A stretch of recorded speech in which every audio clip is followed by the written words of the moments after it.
meningkatkan imunitas ini juga menjadi satu hal yang sangat penting begitu agar tidak mudah sakit begitu. Nah, tapi sebetulnya kalau kita bicara soal kelompok rentan ini gitu ya, ada beberapa masyarakat yang juga beserta dengan penyakit komorbid atau penyakit-penyakit lain. Apakah ini bisa masuk dalam istilahnya kelompok rentan begitu? Iya, dengan adanya penyakit penyerta yang dimiliki oleh seseorang ketika dia terinfeksi COVID-19 ini seperti menjadi beban tersendiri, menjadi lebih berat kembali.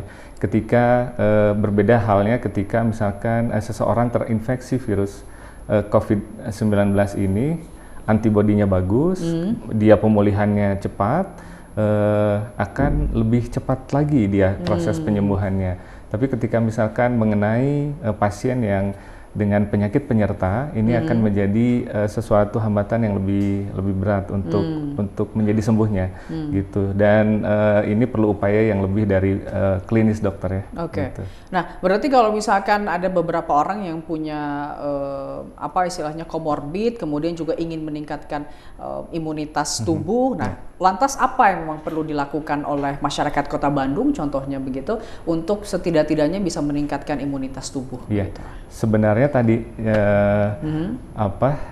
kita stres, kita panik itu sebenarnya juga bisa memperburuk begitu ya? Mengurangi imunitas kita sebenarnya secara nggak langsung ya, itu di luar yang tadi. Tapi tadi upayakan agar memang jangan panik gitu ya, selalu waspada dengan menjaga tadi higienis sanitasi tubuhnya, lingkungannya, kemudian mengkonsumsi asupan-asupan makanan yang sesuai dengan kategorinya.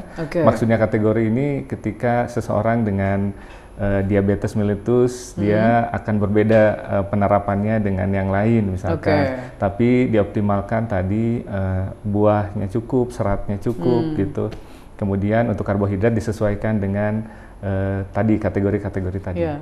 Nah, terkait dengan olahraga, ini juga kan ada yang bertanya kepada khususnya mungkin dinas kesehatan begitu ya. Kalau misalkan fasilitas olahraga di Kota Bandung ini ada beberapa yang bahkan semua ditutup begitu yang milik pemerintah, lantas masyarakat olahraganya seperti apa kalau di rumah begitu? Kira-kira seperti itu Pak Gerindra. Sebenarnya kan kita bisa ini ya, kita bisa cari via banyak sekarang kan sumber-sumber platform gitu ya, YouTube, sumber-sumber informasi yang bisa kita bawa ketika bagaimana cara berolahraga di tempat gitu ya.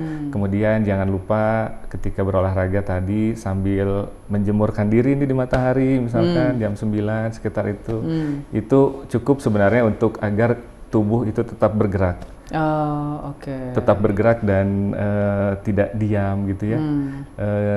Dan upayakan tadi keseimbangan itu gerak tuh dari olah pikir dan olah raga ya. Iya, gitu ya. olah tubuh begitu olah ya. Tubuh, ya. Berarti gitu artinya kalau dalam proses di rumah aja ini berarti tidak hanya harus tidur terus ya. Ada beberapa kegiatan yang harus dilakukan seperti olahraga tadi. Ada lagi nggak Pak kira-kira kalau misalkan di rumah ini apa yang memang perlu dilakukan oleh masyarakat? Ya itu ya.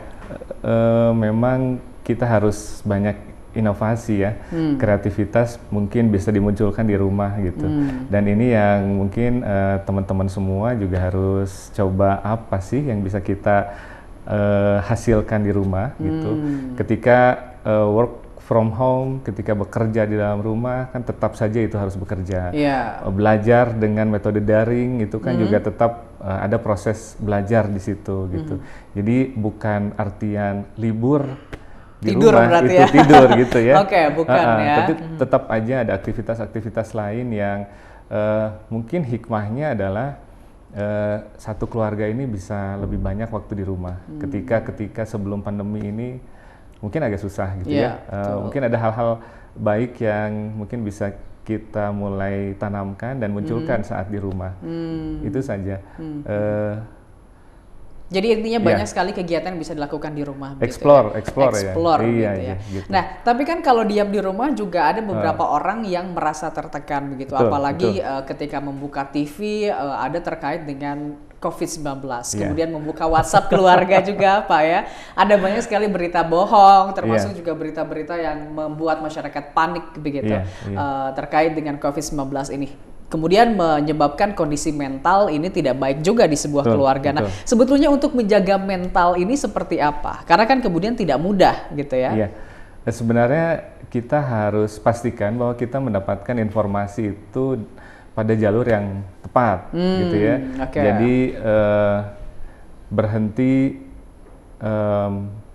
tidak menyaring informasi. Jadi yang diharuskan adalah sekarang menyaring informasi. Dan kita harus dapatkan itu dari sumber-sumber informasi yang dapat dipercaya, gitu. Memang pasti kalau kita nyalakan TV, semua channel pasti tentang COVID-19 ya. Iya. Gitu, apalagi kalau di media sosial gitu ya, di WhatsApp yang broadcast itu semua kadang tidak bisa dipertanggungjawabkan. Gitu. Kita coba saring dan ambil yang positifnya, seperti olahraga tadi, kemudian hal-hal yang terkait dengan bagaimana menjaga asupan makanan agar tetap terjaga baik gitu ya, dan hal-hal lain yang terkait pencegahan individu. Jadi sebenarnya itu bisa dilakukan di rumah begitu untuk menjaga mental begitu. Tapi perlu tidak sih kita membatasi informasi yang masuk ke dalam kita gitu? Contohnya misalkan kita hanya membicarakan COVID-19 ini dari jam tertentu sampai jam tertentu gitu untuk menghindari setiap jam masuk informasi tentang COVID-19. Inilah yang sebenarnya menjadi pencetus juga kenapa jadi masyarakat lebih cepat panik. Kemudian kadang timbul stigma terhadap lingkungannya. Jangan-jangan ini tetangga saya, jangan-jangan ini gitu kan. Apalagi kalau misalkan mendengar bahwa atau melihat informasi di lingkungan kita ada yang terkena gitu kan. Sebenarnya ya itu kita harus gotong royong tuh udah mulai harus ditingkatkan lagi, kebersamaan itu harus ditingkatkan lagi karena ini tetap untuk kita, lingkungan kita gitu. Jadi intinya sama-sama gotong royong begitu ya untuk memutus mata rantai begitu. Nah, tapi kalau misalnya kita bicara juga soal pembatasan fisik begitu, apakah di keluarga juga perlu menerapkan itu? Saya kira perlu ya. Gitu. Tetap perlu dalam satu keluarga tetap perlu, apalagi misalkan ada beberapa anggota keluarga yang masih beraktivitas fisik di luar. Gitu. Kita tidak tahu seperti apa atau kemana saja atau beraktivitas apa saja gitu. Jadi ya inilah kehati-hatian ya, ini kehati-hatian. Jadi memang tetap social distancing itu juga perlu kita terapkan juga di rumah. Meskipun dalam satu keluarga gitu ya? Meskipun dalam satu keluarga. Saya akan tanyakan ke Pak Girindra terkait dengan apakah dari Dinas Kesehatan ini sudah menginstruksikan beberapa dinas terkait untuk membersihkan seperti pusat keagamaan, perbelanjaan, dan juga transportasi. Saya akan tanyakan selepas jeda, tetap bersama kami di Anyus Jabar.